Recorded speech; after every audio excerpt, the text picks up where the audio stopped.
Mon meilleur ami a disparu depuis 4 ans, je viens de commencer à recevoir des messages horrifiants. Il y avait toujours quelque chose d'étrange chez mon meilleur ami, Noah. Je me souviens que notre professeur nous avait placés ensemble le premier jour, et il m'avait dit « Je t'aime bien Paragrin, soyons amis ». Je pensais que ce serait une amitié normale, mais je n'aurais jamais pu deviner l'horrible réalité qui en découlerait. Au fil des années suivantes, nous sommes restés extrêmement proches, et en grandissant, il est devenu très beau. Je me souviens que nous étions souvent suivis à l'école, et parfois même le week-end, par un groupe de filles qui gloussaient et chuchotaient à propos de Noah. Il est devenu très populaire au lycée et m'a emmené avec lui. Tout le monde voulait être son ami, mais il semblait toujours n'avoir du temps que pour moi. Je pensais que sa vie était parfaite. Mais comme tout le monde, Noah avait des secrets que j'ignorais. La mère de Noah avait 18 ans lorsqu'elle a donné naissance à son fils unique. 4 ans plus tard, elle est morte d'une overdose, que l'on a spéculé, mais jamais confirmée, comme étant délibérée. Son père était dévasté, mais il pensait que la mort de sa femme était la faute de Noah. Il s'est mis à boire une bouteille de whisky entière plusieurs fois par semaine et à battre son fils pour qu'il n'oublie jamais que sa mère était morte à cause de lui. Naturellement, ce genre de traitement a eu un lourd impact mental sur Noah, bien que personne d'autre ne l'ait jamais su. Les soirs où son père buvait, Noah venait chez moi, couvert de bleu et ensanglanté, et pleurait dans mes bras jusqu'à ce qu'il s'endorme. Au fil des ans, je l'ai supplié plusieurs fois de le dire à quelqu'un ou de me laisser le faire. Terrifié par ce que son père pourrait lui faire s'il l'apprenait, Noah a refusé d'aller voir les autorités et m'a fait jurer de garder le silence. Nous avions 18 ans quand Noah a disparu sans laisser de traces. Je l'ai vu un samedi soir. Nous étions à une fête et partagions un joint sur un banc, dans le jardin de l'hôte. Très décontracté, il m'a dit qu'il partait un peu le lendemain matin. J'ai supposé qu'il parlait de vacances et je lui ai dit que j'espérais qu'il s'amuserait bien. Il avait ri, puis m'avait surpris en m'embrassant sur les lèvres. « Tu as été un si bon ami pour moi, Rin », m'avait-il dit. « Je t'aime vraiment, mon pote. Tu vas me manquer. » Confus, je lui avais répondu que je l'aimais aussi, mais que me manquer était idiot puisque nous nous reverrions bientôt. Il m'avait alors adressé un sourire triste, vérifié son téléphone et dit qu'il devait partir. Le voir quitter cette fête a été la dernière fois que moi, ou quiconque, l'avons vu. Il est rentré chez lui, mais son père, ivre-mort, s'était évanoui sur le canapé et n'avait ni entendu ni vu son retour.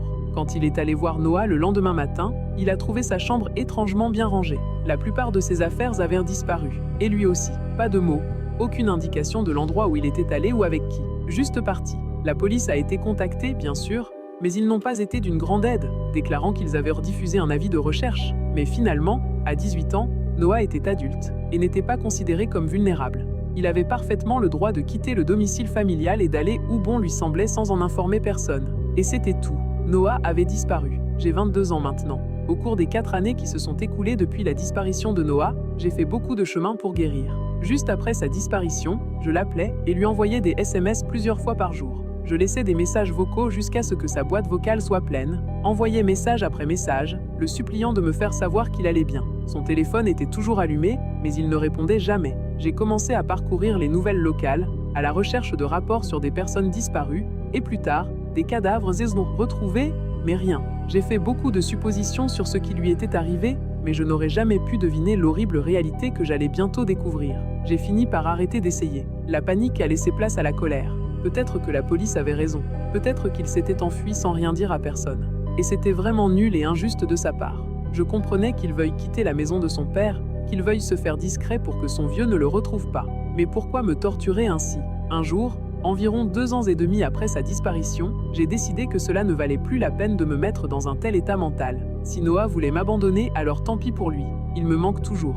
Bien sûr qu'il me manque. Quand je suis seul dans mon appartement le soir, en buvant une bière ou en fumant un joint et en regardant un de nos vieux films préférés, j'aime parfois imaginer qu'il est là à côté de moi, faisant les mêmes blagues stupides qu'avant. Jusqu'à il y a 2 semaines, quand j'ai commencé à recevoir des SMS étranges. Le premier est arrivé vers minuit un samedi. Il provenait d'un numéro inconnu et contenait uniquement l'emoji d'un oiseau, répété 4 fois. Au début, j'étais confus, mais j'ai pensé que c'était un message envoyé par erreur. Cela ne semblait pas du tout malveillant ou trop bizarre. Mais 1 heure ou 2 plus tard, j'ai reçu un autre message qui m'a glacé le sang. « Allez Titi, ne me dis pas que tu as déjà oublié nos blagues. » Noah, toujours amusé par mon prénom d'oiseau, m'appelait souvent Titi quand nous étions enfants. Et c'était resté un surnom affectueux depuis. Une série d'émojis d'oiseaux était devenue sa façon d'attirer mon attention par SMS. Bouleversé, j'ai répondu très rapidement. « Je ne sais pas qui c'est, mais ce n'est pas drôle. » J'ai fixé mon écran pendant quelques minutes jusqu'à ce que je voie une nouvelle notification qui m'a fait défaillir. Le message disait « Comment ça?